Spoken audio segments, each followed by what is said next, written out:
Let me tell you a story about a man, a very short story. His name was Zhu Yijun, but not too many people know this name. He was better known as Wanli, one of the emperors during the Ming Dynasty. So what did he do? Well, it's more about how long he did it. What he did was quite unusual. Historians even have a term for it. Wanli Daizheng. Wanli is his name. Dai means being idle. Zheng means his job. So these four characters mean Wanli Emperor refused to do his job. Actually, it was way worse than that. Wanli, as the emperor of a giant empire, went on strike. How long the strike lasted? Well, close to 30 years. That's why there's a term for what he did. I think most people probably believe that being the emperor of China is a cushy job. He owns everything. He has the full power to rule China. He has the ultimate freedom to do whatever he wants. But the reality is wildly different. Ruling this giant empire is a demanding job. The first emperor of every dynasty usually has less trouble with it because he must be able to defeat all the rivals and unify China, which means he must be a competent leader. The trouble is his successor. Imagine you are the first emperor of a new dynasty. It takes time to defeat all the rivals and unify China. Now you are old, sitting in your lavish office, being troubled by a serious problem. Everybody dies, including you. But you want your empire to last forever. So how can you achieve that? Fortunately, you hired lots of smart people to help you unify China. You call one of them in. Let's say his name is Jeremy. Jeremy notices that you are troubled. He asks, "My lord, you have something on your mind." You say, "Yes, I'm going to die one day, my old friend." Jeremy says, "And you are worried about what you have built." You say, "Yes, that's my legacy. I want it to last." Jeremy takes a moment to think. Then he says, "There's a solution, my lord." You're surprised. "Oh, do tell." Jeremy says, "All you need is more wives." You almost jump up. "What? How is that going to solve my problem?" Jeremy smiles and answers, "When you have more wives, you will have more sex. That brings more children." You shake your head in disappointment, but before you can see anything, Jeremy raises his hand and stops you. He continues, "When you have more children, it's very unlikely you are going to spoil all of them. In fact, they will be less valuable to you, so you won't spoil any of them. Then you train them and set some rules for them. Before you race to the sky, you choose one of the best as your successor. That is, my lord, how your empire will last forever." So you say, being the emperor of China definitely isn't a cushy job. Even your sex life is part of the job. And I'm not kidding. Running this giant empire demands you to work very hard. And it's not enough. You have to hire lots of smart people as managers to help you run this empire. For thousands of years, the emperors in China had a tradition. Every morning, the emperor must attend a meeting with all the high-rank managers. The managers will apprise the emperor about the big issues, and the emperor must make decisions for all the issues. This was how this giant empire worked. Wanli Emperor reigned China for 48 years. The first 18 years, he worked really hard. But one day suddenly, he stopped showing up for the morning meeting. He went on strike and refused to make any decisions for the next 30 years. The reason he did that was kind of mysterious. There are several theories.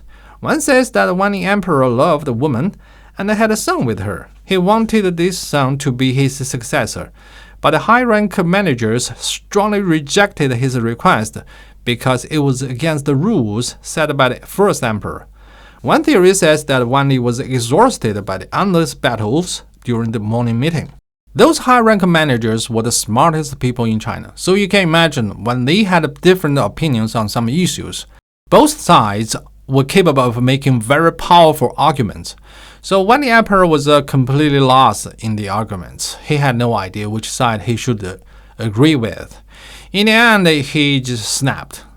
One theory says that Wanli Emperor was suffering severe diseases for a long time. But no matter what the real reason was, the fact was that Wanli Emperor stopped working for 30 years.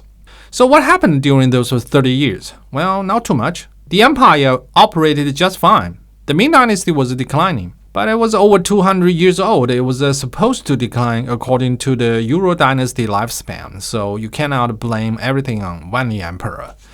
So the next question would be, how is that even possible? How is this giant empire running without emperor making all the decisions? And this chapter is going to answer this question.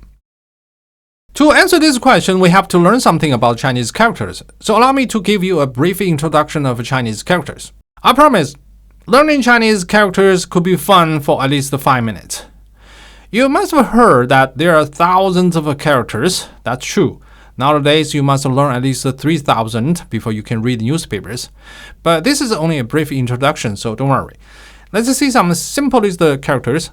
1, then 2, then 3. Let's skip 4 to 9. They are boring. This is 10. This is a person. You see the legs? A person. You might ask, where are the arms? Well, there are the arms. But this is another character, big, like a man stretches his arms to both sides, easy to understand. What if you put this man into a box? This is a prisoner. Fun, right? This is a tree, also wood. What if we put 2 trees together? Well, this is a small patch of trees. If we add 1 more tree like this, we got a forest. Can we do the trick on people? Of course. We can put 2 people together like this, but this is not friends or team. This means follow. 1 person follows another. If we add another person, this is a crowd. Alright, I'm afraid the fun part is over. Now the real purpose of this brief introduction. I want to tell you that learning Chinese characters consumes a huge amount of time.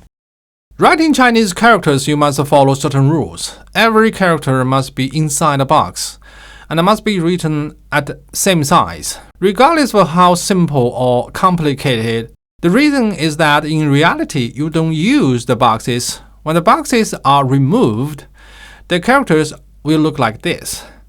They give people a strong sense of order and perfection.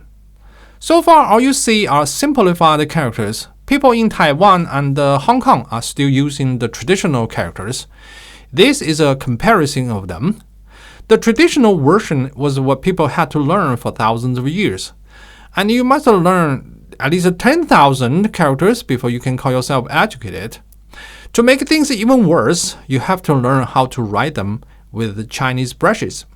Chinese calligraphy is a form of art on its own. To master this art alone could take years of practice. And remember, learning all the characters is not the purpose. You also have to learn how to use them meaningfully. That means you have to learn how to write poems and articles. Again, Chinese poetry is a form of art on its own. Also takes years to master. So sum up, learning Chinese characters takes a huge amount of time. If you want to be educated, this process is inevitable. There's no workaround. You must spend more than 10 years practicing very hard. It doesn't even matter how talented you are. Why this matters? Now, think about what kind of people can finally master all the skills. The answer is those who have very good self-control. And this is the hidden mechanism of Chinese characters. Only those who have good self-control will be able to sit in front of the desk and practice a skill for hours a day and for 10 years. They have the power of concentrating on a task and resisting all the distractions. By comparison, those kids who have less self-control are always playing outside because they couldn't resist all the distractions. During the Han Dynasty, Chinese invented a standardized test. It's called Keju. For the convenience of English speakers, I'm going to call it the Chinese SAT from now on. The purpose of the Chinese SAT is to select those who mastered Chinese characters and let them run the country. The mechanism is that people who have good self-control will do their jobs automatically, with or without supervision. The government can simply assign a job to a person. Even if the job is a mayor in a very remote town, this person will go there and do his job automatically. This is why China always runs on very high energy efficiency. The government doesn't have to waste energy on monitoring everyone, especially considering how big China is. This mechanism is the only way to run this giant country. So we have the answer to the question we asked previously. Wanli Emperor went on strike for 30 years, and the empire operated just fine because the empire was actually operated by people who had good self-control. They all spent a huge amount of time on learning Chinese characters when they were little kids. Then they passed the Chinese SAT before they got governmental jobs. And they would do their jobs automatically with or without the emperor. But don't think about 100% efficiency. No mechanism works at 100% efficiency. It's against the laws of thermodynamics, which means not everybody would do their jobs automatically or perfectly. Laziness happens. Corruption happens. When we talk about China's rise, you have to realize that China has always been a top player for thousands of years. The combination of the highly unified territory and the huge population was already enough to establish its position in the world. Chinese developed a workable system that always emphasizes family values, education, and self-control. So China has always been running at a very high energy efficiency. This is actually what Confucius and Lao Tzu both suggested. These two philosophers had the greatest impact on China for thousands of years, and they both suggested that a country should be running without governing. In Chinese, it's called Wu Wei. It means no actions. Confucius and Lao Tzu both suggested that the leaders of a nation should do nothing. Even though they had very different explanations on how they actually works, the mechanisms of their theory are the same. A nation should be running automatically with a little intervention, and boosting self-control is how Chinese achieve that. Interestingly, Chinese actually were not the first people who used this mechanism to run organization. Jewish people were. Only Jewish people used very different media to train and test people, namely the Hebrew Bible. Even by today's standards, the Hebrew Bible is a very thick book. Not only it was super long, also it was written without vowels. The book is encrypted, which means you have to be trained before you can read the book back. As I mentioned, learning Chinese character is time-consuming, and there's no workaround. Jewish people use the same mechanism. Learning the Hebrew Bible also consumes a huge amount of time. Only those who have good self-control can master the skill in the end, and the Jewish people let them be the rabbis. Later Christians borrowed the idea and developed a new media to train and select people. But the core mechanism remained. This time Christians made the Bible even thicker by adding the New Testament. And they insisted on writing the Bible in Latin, which was a second language to everyone in Europe. Latin is a very complicated language on its own. Learning Latin further increased the difficulty of the training. So just like what happened in China, there was no workaround. The training always took a huge amount of time. Only those who had good self-control could master Latin and the Bible. Then they were chosen to be the priests. They would go anywhere to spread the good word automatically, just like what happened in China.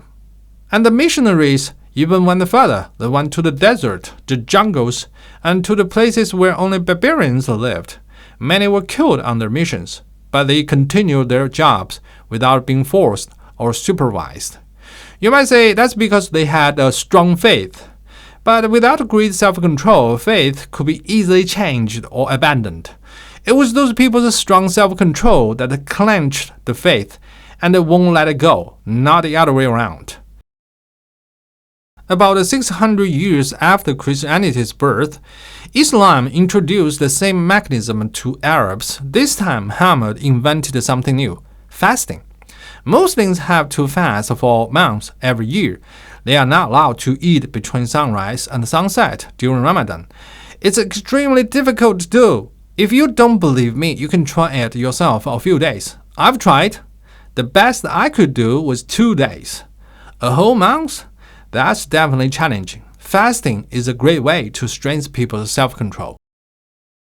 After the Industrial Revolution, a new media was created in British public schools. But again, the core mechanism remained. Nowadays, children have to learn even more. The difficulty has increased. I don't actually know what subjects children have to learn in other countries, so this is what I had to learn when I was little. Chinese language, of course, then math. Math alone was a monster that consumes a lot of time. Then the second language, in my case, English. I hated it when I was little because it was difficult. And the science, which I enjoyed very much. Plus art, music, and gym. That's how much children have to learn in the modern time. Every single one of them demands time, lots of time. And most children have to stay in school for 12 years. This is a staggering number. In the end, most children's self-control is improved, more or less. Then all the children had to pass the Chinese SAT before they are qualified for college education. After that, they can choose to work for the government or private companies. No matter where they end up with, they will be the people who are running this country. Automatically doing their jobs is only one of the benefits of this mechanism. Since the selected people all learn the Chinese characters, they have a better way to communicate with each other. They could write letters. The information is less likely to be distorted in the writing form. In the case of a Christian, priests from different countries could communicate in Latin. Another benefit is that people who have a good self-control tend to make their decisions based on their predictions of the future, which means they tend to make more rational decisions. Think about when you were a kid. Let's say you were playing a video game, then it occurred to you that you had a test next week. You could choose to keep playing and study tomorrow, or reframe yourself and study right now. You evaluated the situation and you were not confident enough for the test. So you decided to stop playing and begin to study. This was a rational decision because you made a decision by looking ahead. One last benefit is that the selected people paid a heavy price before they got power of running the country. So they definitely don't want anyone to have the power without paying the same price. They would force the next generation to go through the process without exceptions. The system would be easily sustained. That's the reason the Chinese SAT is the most serious thing in China today. Cheating in the SAT is a felony. For all these years living in China, I've never heard that anybody cheated in the SAT. Speaking of which, let me tell you something about the Chinese SAT today and how I passed it, so you would have a basic idea about one of the most important aspects of how China actually works.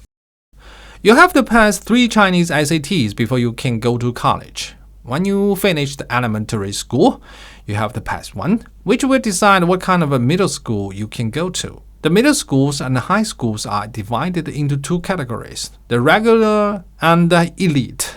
When you finish the middle school after 3 years, you have to pass another Chinese SAT. This time, your score will decide if you can go to an elite high school or a regular high school.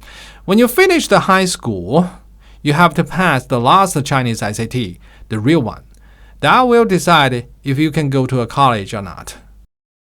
The Chinese education system doesn't look for a more comprehensive and sophisticated way to evaluate the aptitude of the students. The Chinese education system also doesn't focus on encouraging students to love knowledge or inspire their creativities. Too complicated won't work in a giant country with 1.4 billion people. Only the simplest method will work. The Chinese education system only focuses on one thing: finding people with excellent self-control. Hence, your SAT scores are the only things that matter. Simple like that.